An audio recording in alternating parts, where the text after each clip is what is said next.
KOD Stock Analysis Tuesday and onwards. Am I buying? I'm covering all that in this very short 1-minute video, so watch till the end. Kodiak Sciences, actual, like, it's cooking. It got pretty decent increase in price, some volume, which I like to see. Before I zoom out, well, I've done more videos than anyone else in this space with the most proof documented of 39,000 videos. Look, I'm not saying this just to brag or just say that you should spend 5 figures in 5 years doing the same exact thing like I did on courses and mentors. No, I'm saying this because I've done quite of an extensive research, so I've seen what's making me money and what's not. And even in this instance, the range is still quite relatively coming from the supply zone.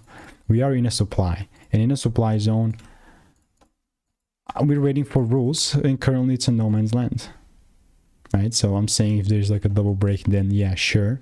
But if not, bro, why even bother? You know, why bother? Either the lows are going to get cleared or we start taking the highs.